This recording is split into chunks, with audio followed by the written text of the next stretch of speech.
This is Beyond the Resume, the podcast that brings you the stories, advice, and insights behind some of the most successful people in real estate. Beyond the Resume is brought to you by Jackson Lucas Executive Search, the industry leader in human capital solutions. Here is Chris Papa and Lisa Flicker. Well, welcome to the podcast, Seth Bynum, fellow New Jersey native. Thanks for coming on. Hi, Lisa. Hi, Chris. And this being in our office. I'm in California today, and Lisa's in our New York Midtown office.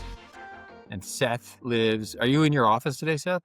No, I'm not. I was working from home today. Oh, okay, cool. Well, you are a senior advisor for housing policy and development. Yes. For the deputy mayor in New York City. So you're within the New York City mayor's office, and I heard there was just an election. So yes, we can talk about that. But yeah, can you tell us about your role? What does that role even mean? Absolutely. You know, in my role, I'm mostly the liaison to the housing finance agency. So in New York City, that's the New York City Department of Housing Preservation Development, as well as the New York's bond issuer, which is the New York City Housing Development Corporation. And then I'm also the advisor to the Real Estate Development Department for the New York City Housing Authority. So anything as it relates to RAD conversions, and now, which is a newer concept, the NYCHA Trust, the Preservation Trust, basically liaise with those teams and those agencies. What that kind of looks like is, you know, the mayor's office has policy priorities. The mayor has his own policy priorities. My boss, the deputy mayor, has his own and their own policy priorities. I communicate those downwards. And then it's a two-way street as well, where, you know, there's awesome folks working at HPD. HPD is probably one of the most financially sophisticated housing finance agencies in the world, but just an incredible team of folks. HDC, the bond issuer, is one of the best bond issuers in the country. Great folks there. And then NYCHA, with what they're doing with the RAD conversions, the NYCHA PACT program, you know, they all have great ideas. They all have things they want to do. And, you know, it's my job to hear them out and advocate for them. Explain the things to folks in the W. What was that? City of yes, not no. Yes, city of yes. We're a city of yes.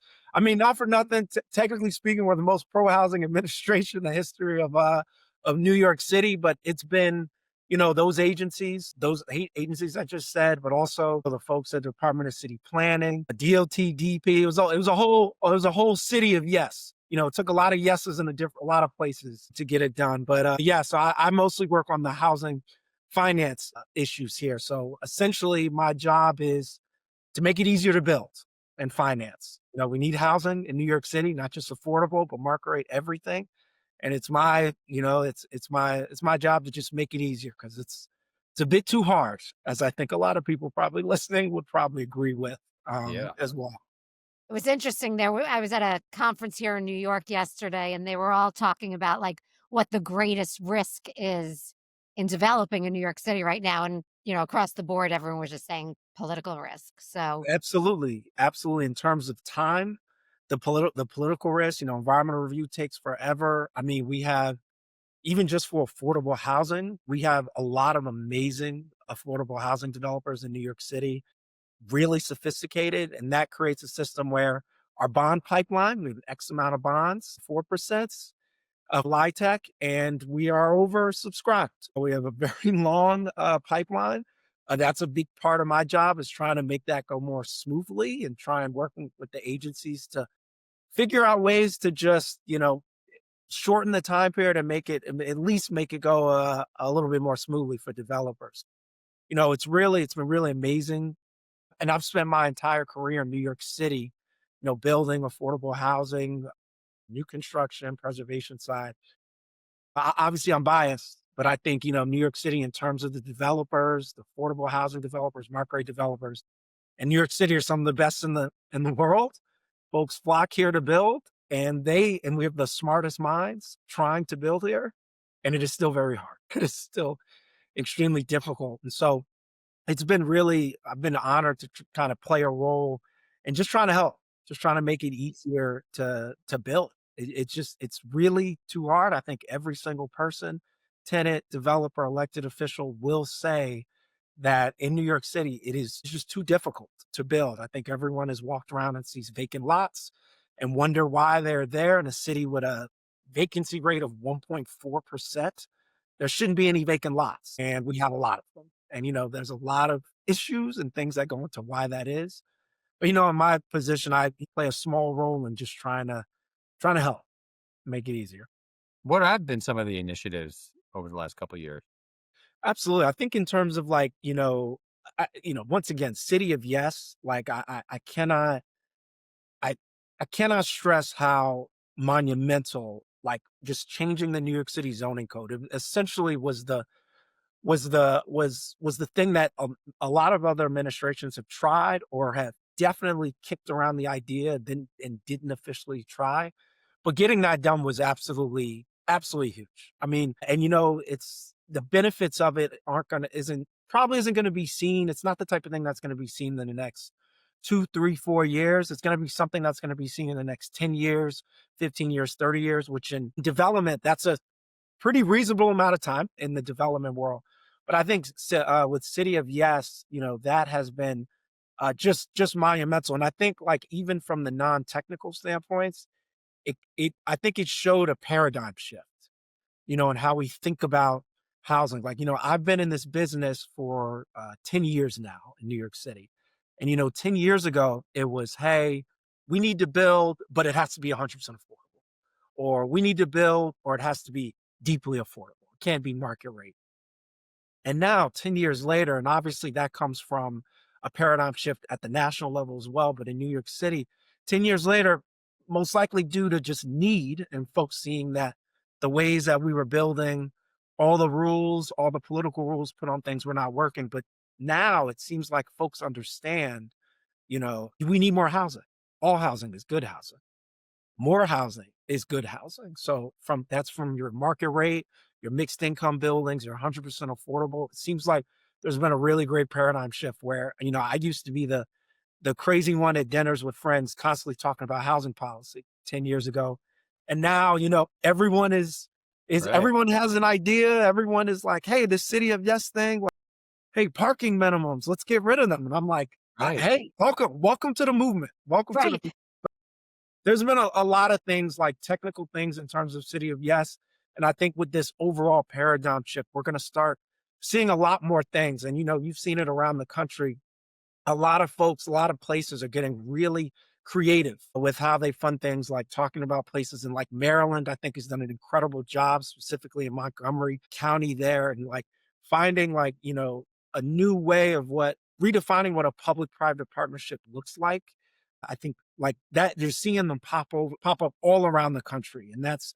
And even in New York City, like what we're even trying to do here with, with trying to reinvigorate and kind of, like take a look at what public housing is and what it looks like in terms of just the NYCHA PAC deals that rehab them, but also what we're trying to do at Fulton Elliott Chelsea over there and trying to figure out, we can redevelop public housing. We can create like essentially what will look like luxury public housing with even more density, with even more affordable, with even more market rate, creating a mixed income community. We can do that. And, Right. and that I think is the first step. That project is the first step of, I think, many, many, many more steps and many, many more projects that kind of redefine what public housing can look like and what it can be. I love that. So I saw you were an urban studies major, but Yes. how did you decide this was the path for you? I'm a like being a houser here. So, You're definitely passionate about it and you know a lot about it. yes, yes. And, The requirements. yes, thank you. And how did I get started? So I went to Vassar College, liberal arts college up in Poughkeepsie, New York. Do you Loved it. like it? I'm I loved looking at colleges for my son right now. I loved it. It's a big for small. So it's a private liberal arts college, but right now I think it's clocking in around maybe just under 2,500 students, which if you look at other private liberal arts colleges in the Northeast, they're usually smaller than that. They're usually probably less than 2,000. And that's what I liked about Vassar, where, I I feel like I graduated and I didn't know every single person who walked across the stage. I knew of them, but I didn't quite know them. And I thought that was a nice little mixture. But I absolutely loved it. I was an econ and urban studies major there. I kind of went in, I stumbled upon urban studies. I'm gonna be very honest.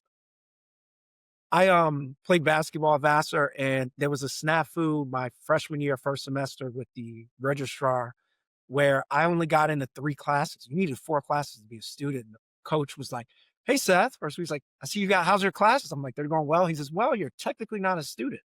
You need a 4th class." And there was a problem with the urban studies 101 class where they mistakenly didn't let any freshmen in. That was part of the registrar snafu. And one of my friends was like, "Hey, there's room in the urban studies class. They have to say yes to every freshman. You should hop in." And I was like, "Sure." I was like, "I know nothing about urban studies." And, I I fell in love with it. And, and I think I knew a lot more than I thought. We talked like a little bit at the top. I'm from New Jersey. I'm from specifically Essex County. My parents born and raised in Newark. I was born in Newark, then moved to Irvington, then moved to West Orange, and then went to high school in Montclair. And anyone who knows those places know that they really run the gamut of basically like socioeconomic like level in terms of access to education, in terms of like access to food, everything, jobs. And I've like witnessed this, and the Essex County is really dense. All the places I just named are probably within about 12 miles of each other. And being able to see that, I kind of found the language in urban studies to talk about what I saw, which was this idea of place. I grew up in a lot of different types of places, and the definition of place is what everything that goes into making a place specifically what it is. And that's a lot of things I just said, which is access to education level, attainment, income in places, access to food, and access to housing and what type of housing. I'm in love with urban studies. And I was like, I want to make better places. And, I did a lot of obviously econ and urban studies. And, it actually took me down to DC for an internship the summer going into my senior year, where I was working for a lobbyist in the financial services policy group. And that was a great summer. That was the summer of 2014. That was the summer that Sean Donovan, who was the HUD secretary, former HBD commissioner, was being moved over by the Obama administration from HUD secretary to O&B director. And then Mayor Castro from Texas was being put up as as a HUD secretary.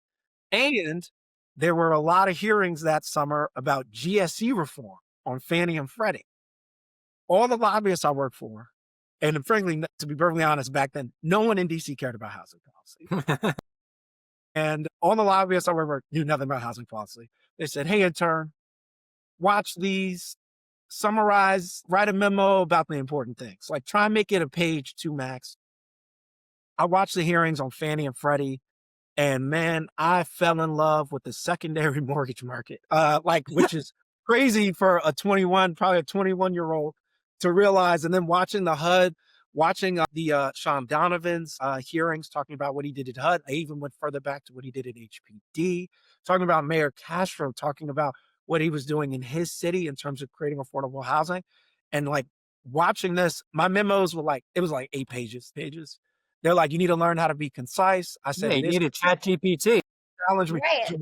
Let me tell you, they said it's too long. You got to learn how to be concise. I said, I stand by everything I said is important. And they made me present it to them to prove it. And they were like, "Actually, this makes a lot of sense." They recognized they represented mortgage servicers. So I was framing it that way, which for a mortgage servicer, Fannie and Freddie reform matters quite a bit. So I kind of fell in love with it there. And I was like, "Hey, I want to do housing. I want to do housing policy." I spoke to some staffers on the Hill who were housing staffers. Frankly, they really weren't. Housing was one of like 10 issues until I met someone on the banking committee in the Senate side who was a houser. And she said, "If you want to do housing policy, I need you to run as far away as you possibly can from me." Like real housing policy is done at the city, municipal, and state level. They were like, "Yes, there's certain things we do here, funding for Section 8, all types of things we can do here, CDBG grants, home. But like, if you really want to do housing policy," she said, "I need you to go build a building." And so she was like, "You're from New Jersey, try and figure out a way to get to HBD, try and learn as much as you can about affordable housing development in New York City." And I left that, it was the Hart building in the center. I left that building being like, probably never gonna come back here again. But I ended up going back to school at Vassar, and I was a LinkedIn troll. I looked up I would find people on LinkedIn who worked in affordable housing, and I would just ask to just learn about what they were doing. That's great. I mean, you're For hungry. a job or anything. I said, hey, I'm not looking for a job. I don't know if I like what you do. I'm trying to figure out about this space. And I think when I went back my senior year, I was hopping on the phone about. Who'd you talk to? Anyone Oh famous? man, like I talked to a lot of people who actually now are colleagues today. The coolest person I spoke to, oh man, I'm embarrassed, I'm forgetting his name, but he worked in the 80s for Senator Ted Kennedy's office, and he worked on creating what low-income housing tax credits ended up being. And at the time, I believe the gentleman was at Nixon Peabody in the Boston office when I spoke to him. This was 2014. Dan Rosen? I can't remember. I still have my notebooks from that time because I took notes. I'm a big note taker, took a lot of notes, and I have them actually in my house. And I go back and I can find it. But I remember talking to him about it, and he walked me through for like an hour and a half on like how they came up with the idea. He had a business school degree and a JD, and he focused a lot on taxes for JD, which made him like it's kind of like it's exactly what you need to come up with the whole idea of low income housing tax credits. And that was a fascinating conversation. And like, I'm just a 21-year-old sitting there. He was amazed I found him. I will say that. He was like, I'm baffled, which happened a lot where folks were like, Yeah, I that's think great. affordable housing is a second career for a lot of folks. They usually graduate from college, work a little bit, realize it exists, and then go to grad school. I lucked out and found it in college and was like, this is what I want to do. And it was, a lot of awesome people were willing to talk to me and give me the time to listen to this random 20-year-old in college just pester them about questions about affordable housing and LIHTC and section. And from there, I kind of realized, okay, this is what I want to do. And also this is the industry I want to be in because everyone I spoke to was just so passionate. Did you make it back to New York City? What is that? How did you get back into New York City? Man. So the LinkedIn trolling worked out because I actually kept going to a woman by the name of Liz Greenstein, who I'm still friends with today. She's a colleague now today. She was a Vassar alum. At the time, she was head of external affairs at HPD. I would use her LinkedIn as a jump off point to find people because she was connected to a lot of people. February, my senior year, she sends me a message. Keep in mind, I'm checking her LinkedIn almost daily. And I have the little thing that shows that I'm looking at it. Yeah. And she says, hey, keep looking at my LinkedIn. It's creepy. Are you interested in affordable housing? And I'm like, yes, I am. And she's like, let's hop on a call and talk.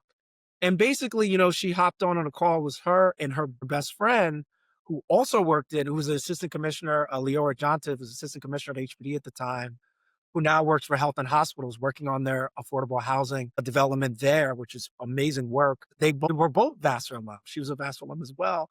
And we hopped on a call and talked, and they were like testing me, trying to figure out, if I knew if I was really about it. Right. And apparently I passed, and they were like, okay, we have quite a few internship opportunities at HPD for the summer. We're going to send you some flyers. Let us know which ones you want to officially apply for. I did. I got offers for a couple of them. I picked to intern for the group at HPD that I understood the least about the name of the team, which was the Low Income Housing Tax Credit Preservation Portfolio Program, or otherwise more popularly known as the Year 15 program, working on the preservation side, on basically financially and physically evaluating LIHTC properties around the 15th anniversary of LIHTC because they want to facilitate their exit. And so I ended up getting an internship there and interning at HPD. And that was my first time, deep in affordable housing finance. And I was like a kid in a candy store. I loved it. I was like, this is what I want to do. I love Excel. I want to do this for the rest of my life. I lucked out and I was a Choral Fellow. I ended up being a Choral Fellow for Public Affairs, which is based in New York, which is a 9-month experiential leadership development training program. I was part of a group of 12 folks in my cohort who are still friends, some of my best friends today, 10 years later. And part of that fellowship, I had 6 different jobs in public affairs. 2 of them happened to be in housing. So I worked for Hudson Companies for 6 weeks, working for a project for them. They're a for-profit affordable housing developer We here in know New York them City. well. We've had enough. We've Yeah. had Yeah, David Kramer? we had David on the Yeah, yeah. podcast. Yes, yes. So I had David Kramer there, who, I know very well. I worked there for 6 weeks, and then I worked at what was called Pratt Area Community Council, which is now called Impact Brooklyn. They are a nonprofit affordable housing developer based in Brooklyn. They do awesome work as well. They do a lot of new construction, but they do fight a really great fight, do a lot of great work on the preservation side as well. But I was able to have like 6-week placements there, and even more solidified, I wanted to do this for the rest of my life. And then I went back to, when the fellowship ended, I went back to HPD, and I worked You at got out of the public life and you went to with Karam, right? say that one. Yeah, so I worked there for 2 years, and then I went and worked for Karim. Karim, yeah, yeah. Yeah, Been on the podcast too. yes, I he mean, who was. has? Yes, and Karim has played. Karim. Karim has been. I worked there for 6 years and got. I grew. I tell Did him. you meet grew him up- like when you're at HPD?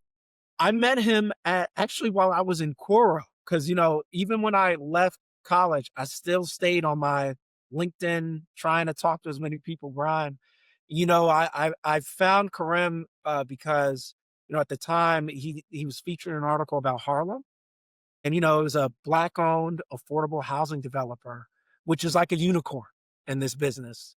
And I loved how he talked about development, and I reached out to him cold in like 2015, and he became a mentor of mine right there. And I was like, I'm looking to go back to HPD. He's like, you should do that. And he stayed a mentor for me while I was at HPD, till the moment when he asked me to come aboard at Genesis. And I did, and I was there for 6 years. It was amazing. Back to New Jersey, I was able to work on new construction deals in Essex County, in Orange and East Orange, which is like right next to where I grew up. I mean, that was a dream come true. I was able to build affordable housing somewhere that I saw past a lot growing up, and just turn a 1-story building into something that is going to be there for generations and help people for generations. So I got that. But I had, I was, I would love development. I was a developer. I'm a houser.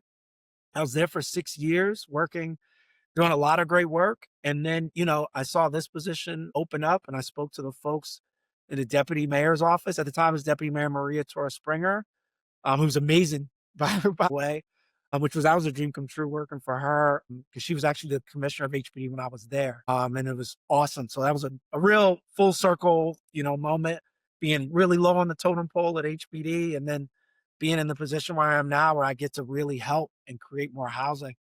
But I was able to, come over to the mayor's office, deputy mayor's office. They said they were looking to do a lot from housing development, and they realized they didn't have anyone who's built a brick in the building. And I was like, hey, I built a few bricks, put a few bricks down, figured it out, tussled with HPD, at the closing table, worked with NYCHA on PAC deals. I was like, I know a little bit. And so I was able to, go on, pursue this opportunity here, where I've been for the last year, over a year and a half, or about a year and a half now. But yeah, that was, my housing journey there. Well, your Well, I passion can't wait comes to read through. your book. Hey, it's going to be titled Troll on LinkedIn. That's what it's going to be called. You're living history right now. Oh, Yeah, I'm hoping we're going to break some news here. Yeah. Creeping And on LinkedIn. Yeah. And I will say, like, I think the affordable housing community, I was a 20-year-old reaching out to them LinkedIn. When I was in Coro, I was 22. I snuck into the New York State Association for Affordable Housing Conference to a friend. Don't tell tell everybody. It don't matter then. It's gonna do nothing now. But I snuck in. I was wearing an oversized, ill-fitted suit. 22, trying to learn. And I will say the community, the affordable housing community, specifically in New York City, is incredible. And I think they adopted me. They took me seriously and really helped me. I mean, gave me great advice it's incredible. And it's kind of surreal now that folks who I looked up to, I'm colleagues with them. They ask me for my opinion on things and I give it to them and I float out ideas and they're like, didn't think of that. That's a great idea. And it's just surreal, as someone who was sitting in that urban studies class and sitting watching those hearings who was like, hey, I want to make better places. And here I am years later and, I'm making better places and at least trying. Now who are you creep now who are you trolling on LinkedIn? Hey, who am I trolling? Everybody. You got to talk. You got to talk to everyone. I think, now I've, as someone who's in the 100% affordable space, I talk a lot to folks on the mixed income space. I think, I viewed my career, my thesis of change of how I operate is, to create housing as the foundation of making better places. And I think mixed income communities are super successful. So I've been kind of trying to learn a little bit about, mixed income buildings, mixed income development, trying to, I know quite a bit about 100% affordable, done that, but, mixed income development, that's where gets a little bit complex. You're kind of weaving different things or condoing out certain things as well. I know here, we have 485X and, folks are we're in a new world of 485X here. Folks are trying to navigate that. And I'm thinking a lot about how to navigate that, even in my current position, but also even for the future, because this is what it's going to be. But, those are some of the folks I hit up on LinkedIn, just trying to learn. I mean, LinkedIn's incredible. You have access to a lot of different people doing amazing things. I've learned a lot from folks. I've created great relationships and friendships straight from LinkedIn. I sound like a LinkedIn commercial now. That's No, right. That's right. Yeah. Do you have stock in LinkedIn? We need to know. I know. I should, now that I think about I it. mean, we're recruiters now. We're essentially finding deals all the time. We're trying to network and figure out ways to connect with people and the right people. And it's constantly talking to people. Similar skill set in that regard. But like, talk about other skill sets you picked up. I mean, you definitely have the networking part. Real estate's a people business. What other skill sets? Like, you came out of college and then you said you're an Excel junkie. You love Excel. Like, or you did at least. Like, what did you? I assume that's a very important thing to learn. Yes, I think so. I think I was real lucky to get to one thing I did when I was interning at HPD. I had access to all the files. So what I would do is I would go look at every single underwriting. Keep in mind, I had no idea what I was looking at, but you can figure it out. That's the great thing about Excel. And that's the great thing about a good underwriting, right? It all flows into each other. You can follow a formula and pick up things. And that's the advice I give a lot of folks. I get contacted by a lot of young people, trying to get in, right? I will say affordable housing is super niche and there is a sort of a pretty high barrier to entry to get into it. My advice is, if you have access to underwriting, to see as many as you can. My big push is, if you're young and you want to get into affordable housing, work at a housing finance agency.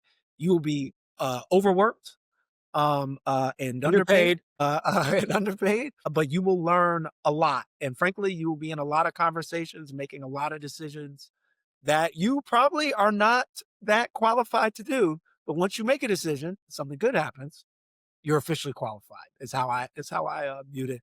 But I think, like, with Excel, I loved Excel. Like, it's a really big puzzle, right? I think in college, I love applied mathematics. I was a problem solver. And, Excel, like being able to hear things, do things, and get it down on paper, so to speak, on Excel is fun, and it's very frustrating at times, as everyone knows. But, I know one thing that really keeps me going, which I think makes it a lot different than a lot of other jobs that are Excel heavy outside of real estate even, is that, I know that in that frustration that I'm having with that Excel, those cells are families, right? Like, literally, they are families, people. Like, I always try to remember that, on the late nights where I'm trying to get something to work, trying to get the numbers, the pencil, trying to do things, getting errors and stuff like that and things like that. I think, like, calm down and just remember, this is going to be a building. And that's like kind of the selfishness I have here where, if I wanted to be a placemaker, I could work in education, I could do all types of things. The great thing about housing development is, hey, you can go touch your work at the end of the day. Like there are buildings you can go. I've walked through kitchens, like bathrooms, living rooms, bedrooms, hallways of places I've financed.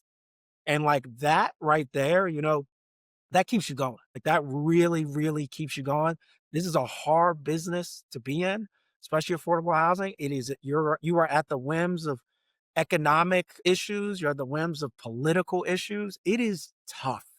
It is hard, but being able to like physically go and see something, Google Maps a building and be able to be like, hey, I played a role. I did that. Seeing people walk out of that building who live there, that's what keeps you going. That's what reminds you of why you do what you do and why you go through all this stuff you do to do it.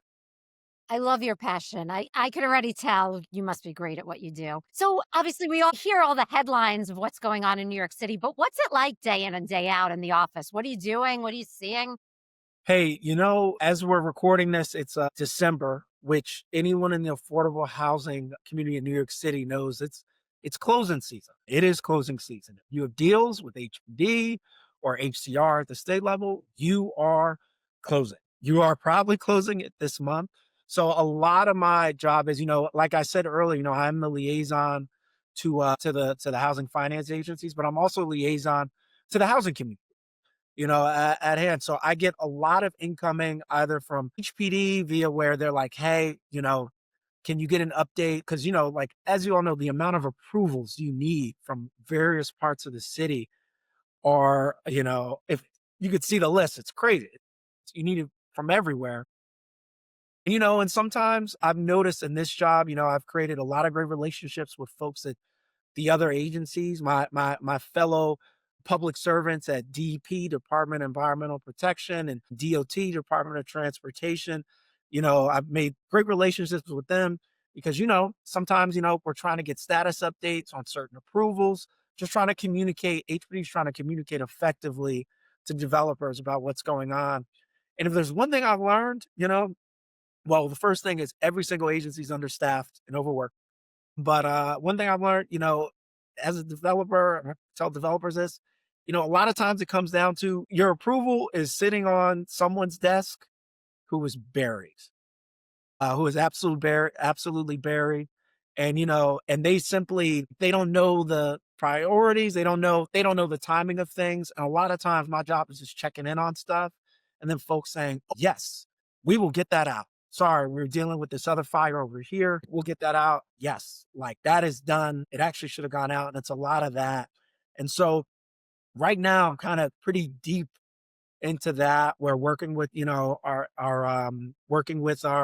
HPD, working with the development partners, just trying to figure out, how to get things to work and everything and make sure they get their approvals and stuff. So they can ultimately, one, either get the funds to preserve affordable housing, or two, get the funds to get in the ground and, to get their financing and get in the ground next year and start building. We are also, politically speaking, heading into the end of the session here. A lot of laws, not going to go into them. A lot of laws.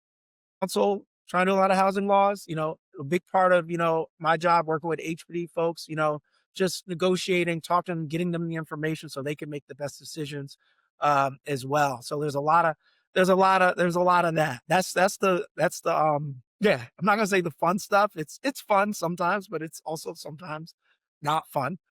But yeah, but most of the time right now, a lot of it is just closing season.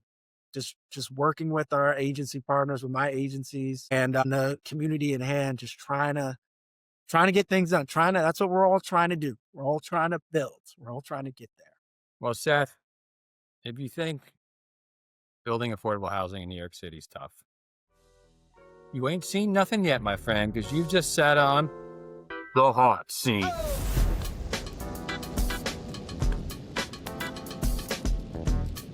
Okay. All right.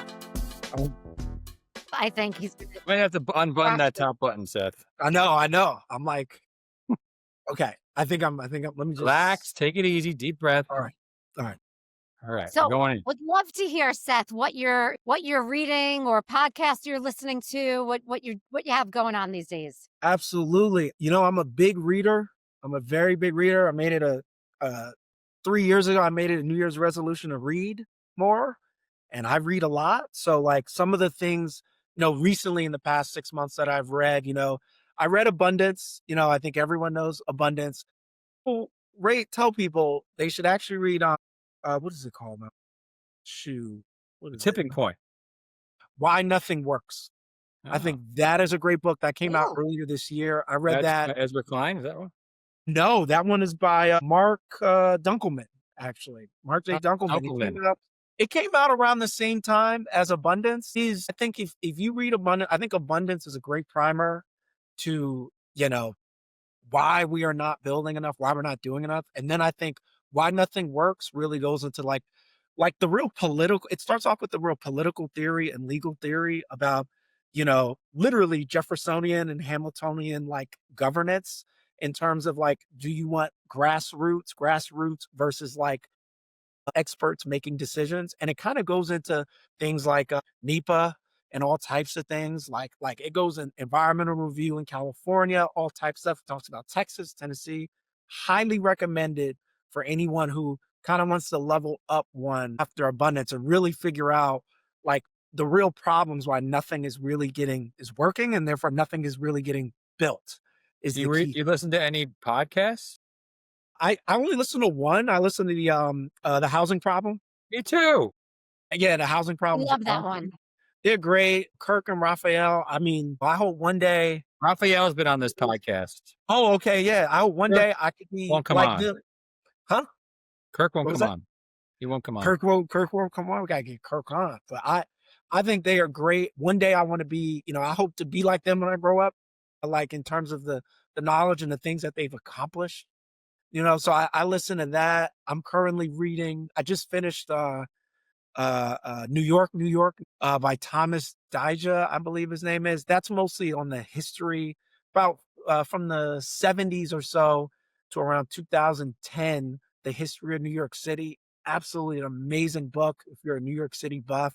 And it's history economically, culturally, politically, everything, musically, textually. It's awesome. I love that. It's a great book. Obviously, I'd be remiss to not say The Power Broker. I've actually read The Power Broker. I've read it a few times. My favorite part is actually earlier in the book, actually, and then in the very end. It's actually quite sad for those of you who've read it cover to cover. The end is actually pretty sad. But yeah, The Power Broker. And then from like purely, nothing to do with housing or the city, I'm reading Ready Player One right now. The book that it's based off of. I recently finished Jurassic Park, original Jurassic Park book. What else? I read a book called The Big Payback, which is about the history of business, the history of the business of hip hop. It's a thick book, but it is awesome. I like to, You're a Renaissance man. You're a Renaissance man. Yeah. I am. I have like a 45-minute train ride to work, 45 minutes back. I can very easily read on a moving train or any moving vehicle. I can read standing. So I read. You're like me, man. We're very cultured. Yes, I try to be extremely. What do you? I'm sure you've hired people in your day. What do you look for? Like a lot of people here are listening, and like, believe it or not, they're like, "Damn, I want to be like Seth." And what do you look for when you hire someone? I think I look for in the affordable housing space. It's probably one of, and I bet a lot of people say this, it's probably one of these positions and jobs where the only way you can learn how to do it is by doing it, right? Like you got to do it to be able to do it. And I think what I look for in someone, I want someone who has just a passion to learn, who wants to learn more about it. Someone who is like the idea of not knowing something makes them uncomfortable. That's the type of person, because I feel like, I don't think you'll ever be able to know everything, to have everything, but what you want in someone is someone who wants to learn, right? Who has the capacity to go out to learn, listen, but actually go out and find information themselves, right? I think, I don't know everything. I do not know everything. And I think it is important. And the people I've worked for, they've been very clear. They're like, I don't know everything. So like, it is up to you to go out and find things, you will have to kind of go out there and find it on your own. Proactive. The type of person I try to hire and try to cultivate and mentor. I love that. Yeah, I think the people who raise their hands and say, "Count me in," are the talented ones. Yeah. Make themselves talented, right? They put themselves in the center there. I love all the books you read. I feel like we could talk to you for hours. That you're like so fascinating. And normally we ask a lot about, no one does this alone. Who are some mentors and people who have helped you to kind of get to where you are? I definitely want to ask you that, but I'd also love, like, just in your readings, are there any like iconic figures, New York City, whatever that might inspire you? Oh, And we could edit it back in if you need some time to think about yeah. it. People are. I've Ed Koch. What's funny? It's funny. Like I think of, I actually read quite a bit. I read 2 books on Ed Koch. One City for Sale, but Ed Koch was the one who put housing on. Who's like, hey, we need to talk about housing. So there's that. I've thought a lot about that. I think, and then even I've read also Fear City as well, about the city budget crisis. I think how that's a really great book. I should have said that one. That is a great book. There's also a documentary out that I haven't seen yet that I will, called, I believe it's called Drop Dead City, or just Drop Dead, which is famously what the president said to the city of New York, trying to find a bailout. But oh my gosh, I'm not gonna say. Trying to think. Be super cliche to say, Robert Moses, but I think young Robert Moses. I Quite think if that a you've little. read, yeah, if you've read The Power Broker, like really intently, you'll see, when he was at I think it was called the Bureau of Municipal Research, his whole idea coming out of college, what he wanted to do, what was really admirable, right? And it was like, hey, have data and research based decision making to make better places, right? To make better decisions. And I really love that. Obviously, a lot of things happened after that, well with them. But in terms of one day, a good Robert Moses, and he did some good things, but also did some bad things. But I think the vision, I think, is really important for those things. I really admire his vision, especially now working in government, there's a lot more factors that say no than yes. Everything is geared towards a no. And, I've kind of fancied myself as someone who's like, why can't it be a yes? Let's make it pencil. When I was a developer, I was like, we got to figure out a way to make this pencil. There has to be a way to do it. Right. Now I'm in government. I'm like, I get it. There's this issue, but there has to be a yes somewhere in here. Let's get close to a yes. You mentioned Robert Moses. You mentioned Karim. How do you pronounce it? I always Yeah, pronounce Karim. Karim. Yes. Why do I keep? It's like a Karim. mental Yeah, block. yeah, yeah. Karim. Karim is Even when he was definitely. on the podcast, I kept messing it up. It's like my father with every Spanish word. I can repeat it 15 times and he cannot get it right. Any other mentors? Like, obviously, we've all been helped in our careers and, stand on the shoulders of the people before us. Yeah, Shout outs. absolutely. I love to give a shout out to Nicole Lockett, who also is over at Genesis with Karim. Anthony Richardson, who's over at CREA, which is a LIHTC syndicator. I met him when he was at HDC, and I met him when I was 22 there, and he's been awesome and really helping me, give me a lot of great advice. I hit him up for a lot of advice, and and just really helping me. I think Richard Roberts, former HB commissioner under Giuliani, who's awesome. He's coming on this podcast soon. He is. That's great. Oh my gosh, yeah. I think. Oh, he's awesome. He's Love Richard. Yeah. he's great. And He's on my ULI council. okay, that makes sense. Okay, that makes a lot of sense. Okay, but yeah, Rich Roberts, You got there's to get been Seth on your council. for ULI. Hey, I think what was it? One of my friends is on council, Myra. as well. Who works over at Wells. Lisa's the head of the New York ULI. She's the king of ULI. Oh, are you?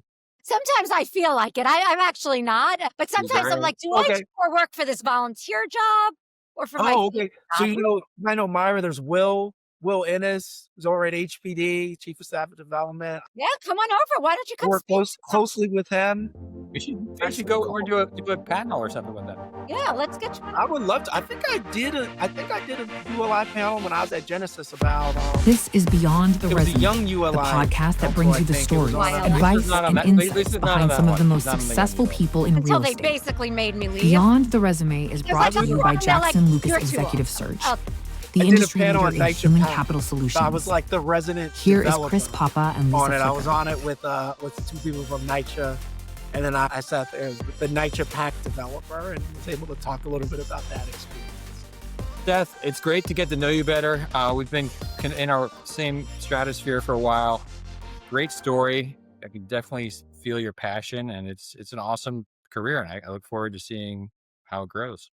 Thank you so much. Thank you so much for having me. This was a lot of fun. It's great to talk to other people who are Housers, who are really about this, and yeah, it's been great. And anyone listening, keep building. Thank you for listening to Beyond the Resume, a Jackson Lucas podcast where we take a deep dive into the career journeys of some of the top minds in real estate and equip you with the knowledge to move forward in your path towards the success you've envisioned. Make sure to like, share, and subscribe to Beyond the Resume. We're grateful for your support. All episodes of Beyond the Resume are brought to you by Jackson Lucas, building inclusive and diverse businesses through talent acquisition. Visit us at jacksonlucas.com.